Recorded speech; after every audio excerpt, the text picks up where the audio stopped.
No hope in this town. Keep the good vibes around. If the enemy comes him around, 'cause tonight is going down. Hey, welcome to the Lions Den podcast. I want to welcome you all the listeners. We appreciate you coming on. We are here. We're finally here. I'm excited about this episode. We got a team that God has blessed us to put together, and I'm here with Tashi. Hey. And so we're excited about this podcast. It's been a long time coming. Yes. It's been a long time coming, and we've been wanting to do it for quite a while. And we've, truth be told, this is going to be raw. These going to be conversations that we don't normally have in the pulpit.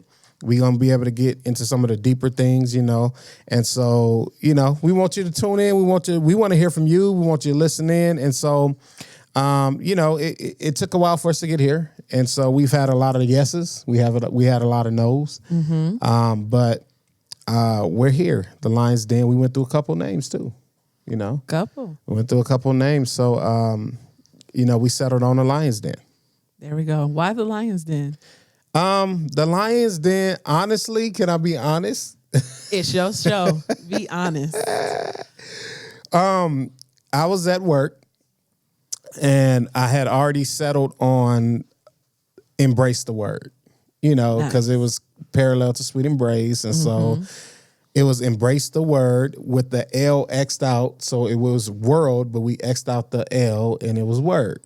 Very clever, right? Very clever. So I'm at work and I'm asking, I teach video production and I teach graphic designs and all those type of things. And so I had one of my students look at it. And one of my students was like, is that your name of your podcast? I said, yeah. She's like, I would have scrolled right past it. Oh. I was like, what? Wow. You just going to say that right now? And so she was like, well, yeah, because if I want to see a podcast, it has to be interesting for me to click on it. And so I went back to think about it, and I prayed about it, and the Lord gave me the Lions Den. Nice. And I thought that it's very catchy. For one, I really, really love lions. Right. I have lion pictures everywhere. That's my thing.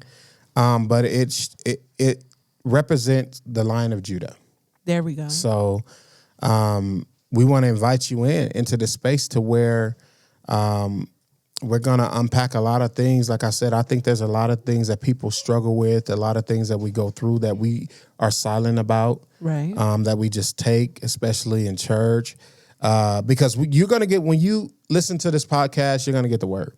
Absolutely. You're going to get the word. And then we're going to be talking about things that, that are not talked about in a traditional church. And so it's going to be raw. And so that's where the Lion Den came from. We're going to be in there tackling topics and things that, that are uncomfortable. And so that's why the Lions Den makes sense. Yeah. I like it. Yeah. So let's jump into the topic. Let's get into it. We got a good one. We got a good one today. I think so. Yes. So let's dive. Let's dive in. All right. Topic is nepotism in the church. Nepotism. Yes. Okay. So nepotism, if for people who don't, is we call them neo babies, Nepo nepo babies.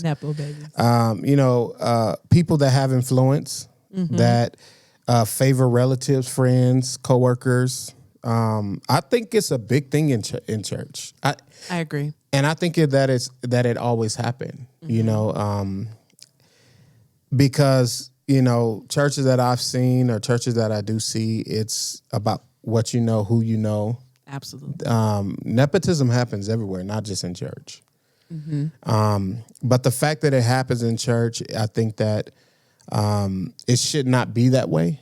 But I mean, but in defense, sometimes when you build something and it's your business, because let's be honest, the church is a business. Absolutely. It's ministry, right? But it is definitely a business. Well, there's money involved, so it's Always. definitely business. Hundreds and thousands of dollars flow through a church, right? Absolutely.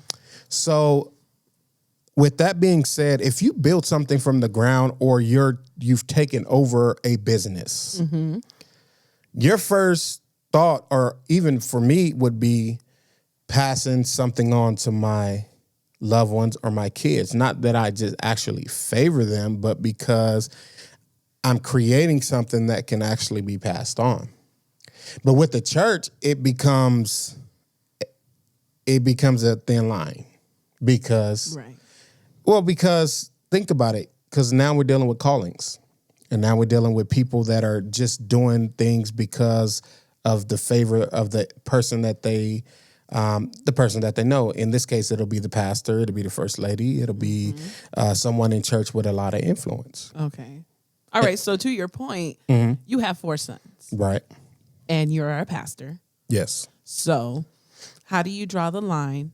Because they're all still in young age. Right. They're not 18 yet. Okay. So as you are building your ministry and as it continues to grow and you put them in charge of certain things, how are you going to separate the line from it being nepotism for you to essentially groom them into ministry? I mean, that's a great question.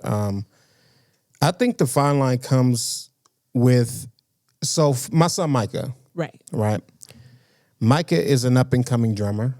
Yes. Leon is a up-and-coming praise and worship leader. Yes. Noah, probably a piano player. He loves the piano. He sits up there and he plays the piano. Yes. I would draw the line by not putting them in if they're not the best for the job at the moment. That's a good answer. Because think about it, like, if we're going to progress the kingdom and we want to give God his best, we want to put our best foot forward. I've always thought about that. And Right. sometimes, my wife, she'd be like, get Micah some more playing time. And I told her, I was like, well, if there's a better drummer, then Right. we're going to use that drummer. Right. If there's a better praise and worship leader, we're going to use them. And I believe that having mentors is better than just sticking somebody up there to do praise and worship and knowing that someone better is sitting down. I like that. Right? Right. So I what I do with Micah is I said, Micah, hey, you got to sit down. You got to watch them play. Learn. All right. So it turns into more of a training process Absolutely. and to being mentored Absolutely. by someone who has done it before, Yes. for lack of a better term, Absolutely. than to just throw them out there and have them be unprepared. Right. All right. Because, I mean, think about it. And one thing, and I use myself as an example, I don't mind. Right. When I grew up and I first started playing the piano or organ, I started off on the organ before the piano. I watched my Uncle Asa play the keys. I had to watch him play. I couldn't play. But eventually he got good enough to where he left and it left me there to play. So I never really got the mentor that I needed to develop more. I just knew one key. I just knew how to play in that one key. So no matter what was sung, you was getting E flat. I ain't gonna even lie to you. You gonna get it. You could be an A flat. I'm giving you E flat. You could be a C. You're getting E flat. There it is. But nobody ever developed me into that. Right. And so because of that, my learning curve was a lot longer right. because there was nobody say, hey, you got to learn all your keys. When you learn your song in every key. Right. That way you become fluent. Right. And I had to learn that later on in life. And so me putting my kids or putting anybody in a position is, I think everybody who's in a leadership position is a mentor to somebody that's younger I agree. and coming, because I believe in successors. And so nepotism to me, even though it's prevalent, because I see it all the time. I see people in positions that should not be in positions. That I agree with that. And they only there because of the relationship. There it is. And so I think that's crazy. I think that's crazy. No, I agree. Sometimes people, yeah, like you said, because you know somebody, but Yeah. they put them in that position because they want them just there. And then they could be the worst, the absolute worst. Right. And that can stunt a lot of growth. I That- agree. That right there is what underdeveloped people, because people never get the opportunity to develop. Right. And so you're sitting in a place or church in this matter of people that are talented, more talented to do a job Right. versus the person that's in position. But because of the relationship, that person that don't deserve the job has it, Right. and it's not going anywhere. Right. So do you put the best person in the position that knows what they're doing in that position to mentor, or do you put them in the best position to do the job, period? Like, for example, you're a pastor, you're multifaceted. You can preach, you can play, Right. and you can sing. And you have, your sons who can sing as well. Right. So will you, as a pastor, do you use, for instance, Bible study, a very basic leveling ground? Do you use that platform, or do you use that time to train them? Or do you do it at home?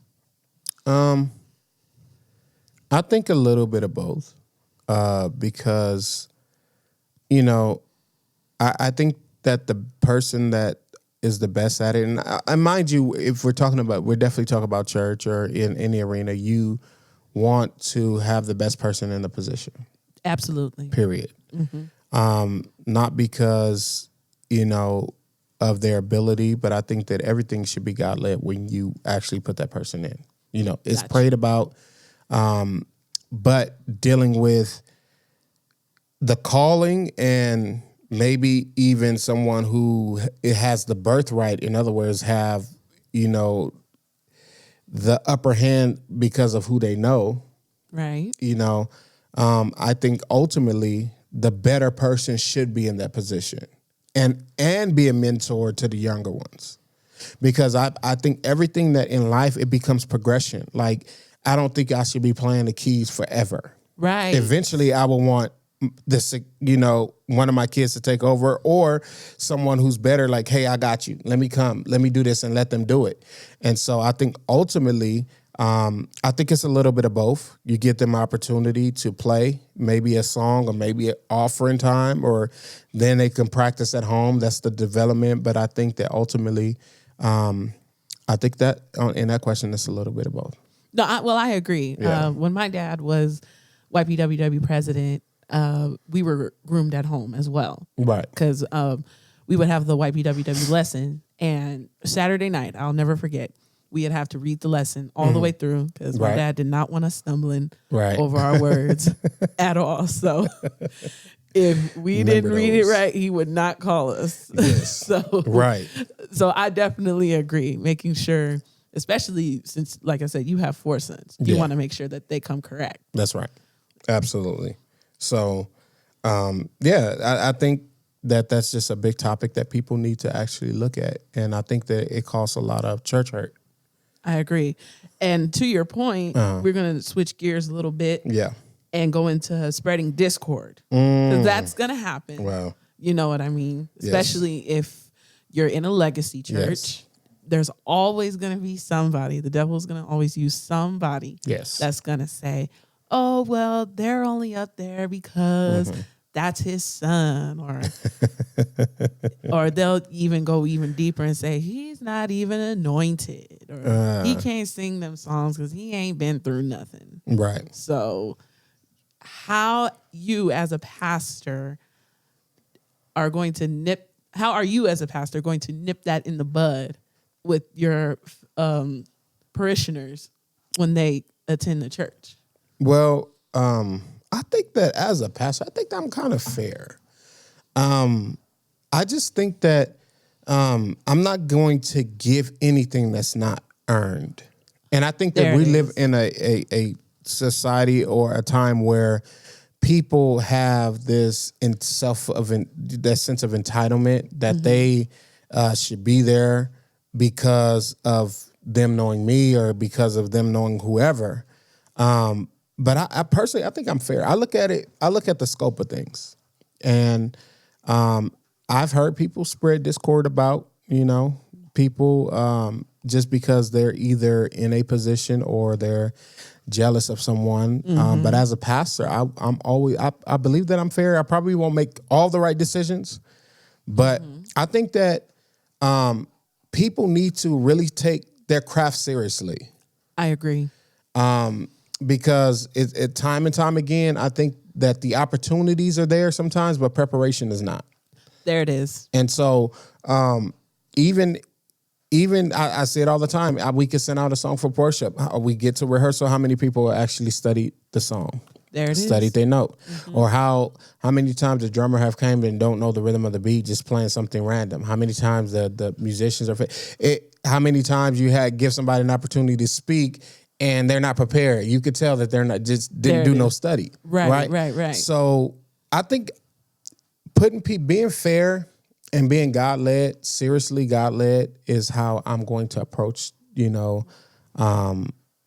putting people in positions. Okay, I agree. Because, you do get the ones, especially the ones that say, well, they always get to do it. You always pick them. Yeah. But when it comes time and you go, all right, well, come in your own way. And they're unprepared. Yes, absolutely. But they still want to be salty because you call somebody who is prepared. Right. But, you can't have your cake and eat it too. Yeah. You know what I mean? So you got to, I think, to your point, what you're saying is correct. You need to be prepared. Yeah. Be also ready. Be ready anytime. I think that's extremely important. But and to reiterate what you have said is, unfortunately, that's just never the situation, and and even for me, and I like to use myself, as an example because I felt that at one point where even in me, I was, I was being unutilized. I was being, I felt that I had enough gifts and talents to do whatever it is that God has blessed me to do. I can teach, I can do multiple things, but I was at one point just being a musician. Right. I had more to offer. There you go. And a lot of times we're that frustration set in because you're like, man, I can really help and do this, but because of the way that things are going and the way everything is set up, yes, it didn't afford me an opportunity to do it. I would do it maybe every once in a while, but I would always get overlooked for something. Yes. So that is another thing, like always being overlooked. There it is. Yeah. And because I was overlooked, and I'm a millennial. Let's keep it real. I'm a millennial, so I'm at the end of it. I'm 40. I think millennials cut off at 42. So no, I'm actually 40. Right. So I think it's 2000. Yeah, absolutely. Mm-hmm. So I'm very passionate about understanding why. Right. Having questions why. Right. And a lot of times I just stay quiet. And and how many people that are sitting in church staying quiet like, man, I could really do that. I could really enhance or not be better than, but enhance what's already there. And so as a pastor, if someone is prepared, I wouldn't mind giving them a chance. That's just me. That's fair. Yeah. I appreciate that. I think a lot of people would appreciate pastors being fair in that sense. Yes. Instead of utilizing the same people over and over. That way people don't feel like, oh, well, you always use this person. Yeah. Or you always use that person. So I think as a pastor, when you have things like this, especially with praise and worship, right? You have people that feel that way. I think as a pastor, you should let people know if you want to be utilized in the position, right? Step your game up. That's it. Or, practice. Yeah. Be at rehearsal on time. Do what you got to do. And that's what you got to do. And that's just life. That's just being ready, because I think we're not ready. We're not ready for anything. Like we want to be fit, but you don't want to go to the gym. Mm-hmm. We want We want to be fit, but you don't want to stop eating sugar and eating all these carbs and eating all these things. We want to be a great singer, but we don't rehearse. We don't practice. We don't put no time in. We want to be great at being a speaker, one of those influence speakers, but we don't practice. We don't do anything. And so we have to learn as a people to be prepared. I think that we've gotten so caught up into, life and not expanding that we just kind of get caught up into what we're doing and just, no longer, we lose ambition. That's true. We lose passion. Everybody wants all the perks, but they don't want any of the responsibilities that follow. The word says, to whom much is given, much is required. That part. So, they like to quote it, but they don't essentially understand that when you're giving something, you have to do your best to keep it. Yeah. Or you just have to do your research. Absolutely. So, people I think you can't stop people sowing discord. I think you cannot stop it. People are going to do it. It's inevitable. It's going to happen. I've been witnesses of it, and it's just when you find a disgruntled people, that's just how they're going to be. But that's just what it is. All right. So for our final topic, we're going to shift gears again. So we have proving yourself. So now I know we're not supposed to do anything unto people, being people pleasers. Yes. So when does it become about proving to people, especially in the church, that you can hold a position without the nepotism and then doing it unto the Lord, letting God qualify you for your gift or your calling? I think that, like the scripture says in Matthew 22:14, that all are called, few are chosen. Many are called, few are chosen. Agreed. And so the calling is inevitable. Like, God has called most people to him. Right. But I think that people now have allowed talent to supersede the anointing. Right. Right. I think we've allowed our abilities to speak for us and go into arenas and do things that that our talent has taken us, but have forgotten about God. So we seek validation from people. Right. It's in everywhere. Like, we seek validation on social media. There it is. We base our life on the way people live their lives on social media, even though they're always taking the best posts and the best thing, everything. And so you're basing your life on someone who is editing their life. There you go. And you only see the good things. Right. And so I fell victim to that sometimes. Right. Because, let me put this post out here. Let me put this picture. Let me see how many likes I can get. Right. Or let me speak this message. Let me sing this song and see how many people I can get to listen to. So I think that that's an issue in the church. I think that it's lacking, validation from God. And I think that we need to go back and we really need to look at that, and allow God to qualify us. Now, look, God has already qualified you. Right. And it's so sad that we seek. I always often, my kids, I use Cameron. Cameron likes to dress really, really nice, and I don't knock it. He loves to dress really nice. Right. But kids his age always look for validation from their friends and their peers. Right. And so I think that that's just how society teach them how to live, how to be accepted. Right. Everybody want to be accepted.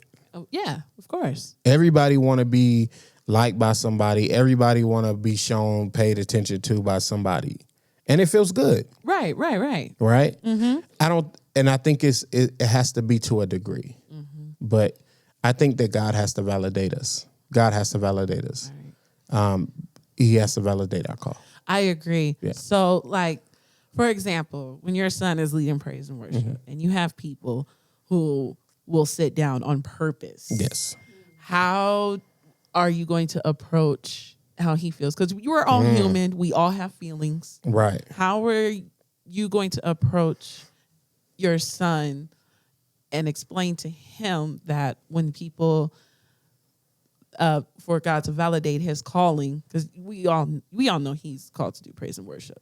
Yes. So how are you going to explain to him to not be concerned with the faces of people in the crowd and to let God continue to use him as a future praise and worship leader? I think in that situation, it has to do with relationship, because, and I taught on this in Bible study, that it's important that we have a relationship, and before we even go up there, we know that we're who we're singing to and what we're there for. Because in Jeremiah 1:5 it says, "Before I formed you in the womb, I knew you." Right. So God knew who you were. God had a conversation with you, and he put that gift inside of you. Yes. And this is for all of us. Yes. We have to realize how important we are. We have to realize what God and how God thinks about us. Exactly. He loves us so much to where he didn't die for no other creation. He didn't die for the fallen angels. He didn't die for Satan. When we messed up and we sinned in the garden, Right. he came down. He came down Yes. and died for us, Right. just so we can have a relationship with him. Right. And so I teach him, like, you're singing to God. You're not singing to people, because I've been out there. Some people just they'll look at you kind of like you're crazy. Oh, yes. But he said, I knew you. And before you were born, I sanctified you, meaning I set you apart. Like I sanctified you, meaning I qualified you. You were from me. Right. So we were given the qualifications. We were given like that before we even were born. Right. We rendered it to the world and we gave it up, Right. because we get instant gratification when people qualify us. We get instant gratification. And when we don't get the response that we think that we get, that bothers us. Right. And so I think that ultimately we have to know who we are. You have to know who you are. The people that are listening got to know who you are, who you are in God, the gift and talent that he give you. I believe that when God made us, he put a gift in each and every one of us. I agree. We don't realize that we are gifted. Many are called, few are chosen. Before you were born, I knew you. I sanctified you. In other words, and I ordained you a prophet to the nations. A prophet is a mouthpiece. It's the word of God. Absolutely. It's the mouthpiece of God. Yes. I formed you. I sanctified you. And so when we have a gift, we give it back to God. Yes. Like God is not, I'm not looking for God to give me a song. I'm looking to write a song to give to God. I like that. So it's all perspective. Right. So I'm not looking to learn a song. I'm trying to play for God. When I'm in church, and if everybody get on this wave Right. of trying to please God, I'm telling you, worship service will be so different. Yes. Life will be so different because everybody is trying to find a way to please God. Right. I got chills when you said that. Right. But that's how it is. No, you're worship, right. Worship starts before the music.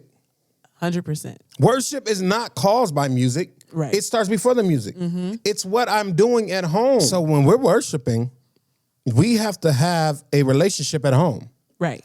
That's how God teaches us that we're giving whatever gift that he gave us back to him. Yes. So it doesn't matter who's in the audience. It doesn't matter who's there, because it doesn't matter. I'm singing to God, or I'm worshiping to God, Right. or I'm praising God. Yes. I don't care who's here. I don't care what they're wearing. So it changes the perspective when you have a relationship. Right. Right. And then we have to have power.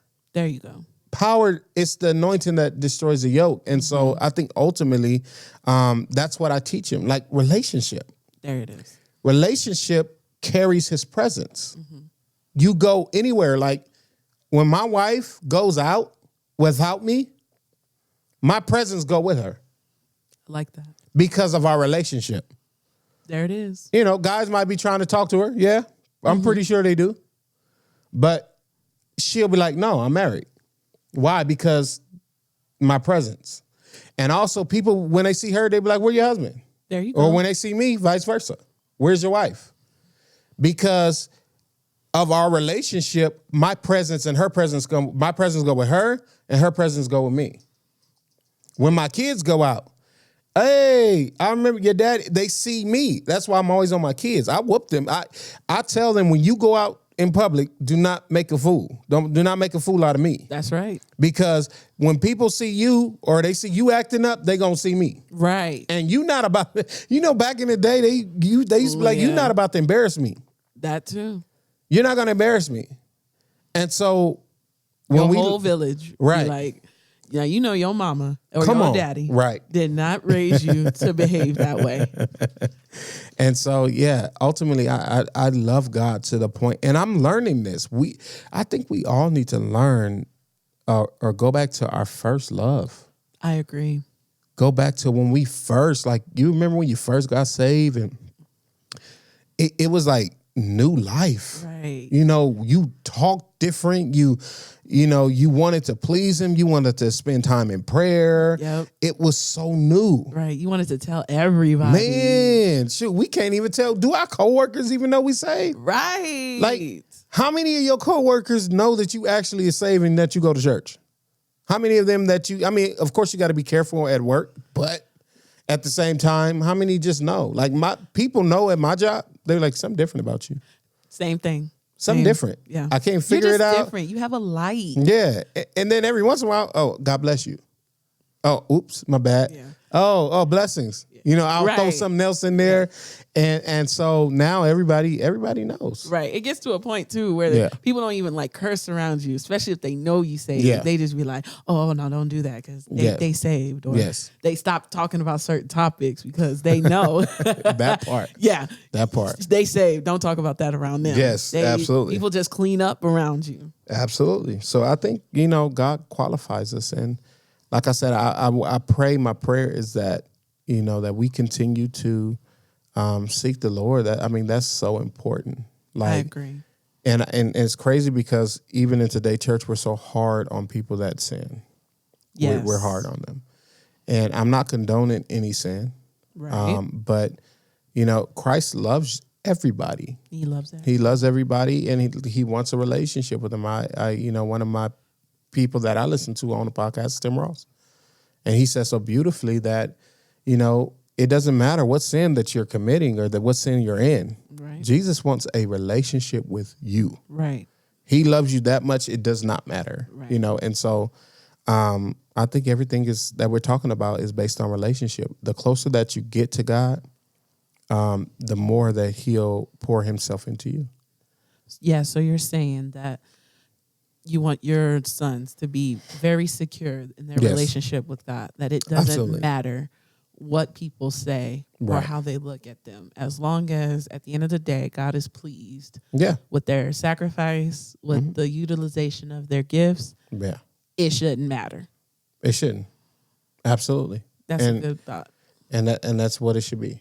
I think that, and they're young and they're gonna do things the way that they see that they should do them, as far as being progressive and being, they like to move. Some of my kids like to dance. They'll just start dancing out of nowhere. Like, they're here beating, they're just like, dude, what are you doing?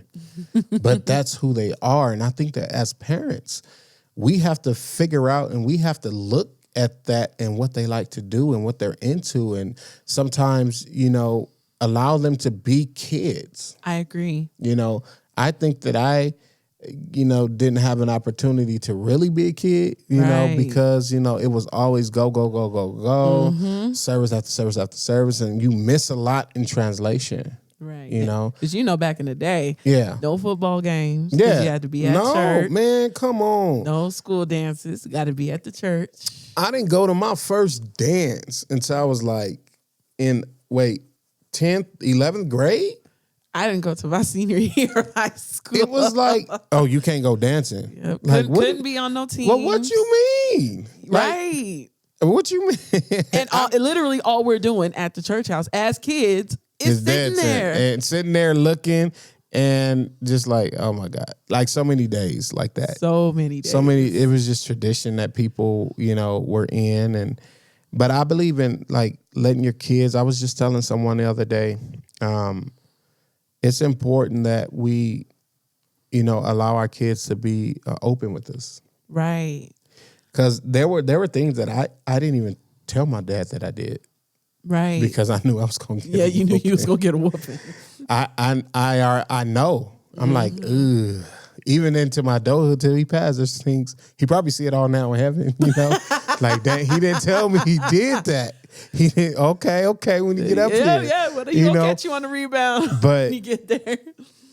It's just, because there's so much going on. I think we're going to talk about this probably in our next episode about mental health and having our children, people open up to us, reaching out to loved ones. I think that's very important. And so, but I think that this is it for I think our podcast went. I think this was a great. I'm just excited. We're still trying to figure out how we're going to do this. Right. Getting it started, like it feels so good to actually get it started. I agree. Like you don't understand. People ghosted me. Wow. Like, hey, I even put together a whole little script. We were talking about modern, living the Christian faith in a modern society and what that looked like. Right. And I wrote out the whole script, sent it to him. I didn't get a response like 2 or 3 days later. Like, what? Wow. And then it was like, oh, can I call you on it? Sure. Of course. I didn't get a call. Wow. But I believe that God put people in place that need to be in place. And I just think at that moment, it just wasn't for that person to be here, Right. And I think that you're supposed to be a part of it, Thank you. because like I said, it's God. God knows what he's doing. All the time. And so I'm excited about the Lions Den. Welcome to the Lions Den. Woo! Make sure that you share, that you like, that you tune in, because we it's about to get hot in the Lions Den. It's about to get hot. We about to come with that fire. Let them know. I left my coffee sitting on the table, and I've been looking at it ever since then, like wanting somebody to go get it, because I wanted to see myself drink coffee on camera, look more professional. And so, but anyway, we'll be back next Tuesday. Make sure that you tune in. Make sure that you share, that you like, and also send us messages if you have questions and you want to hear about topics that you want to hear about, that you desire. Message us. You can message us at thelionsden@gmail.com, or you can just DM us or message us, and then we'll definitely get back to you. But thank you so much for tuning in to the Lions Den, and we'll see you next Tuesday. See y'all Later.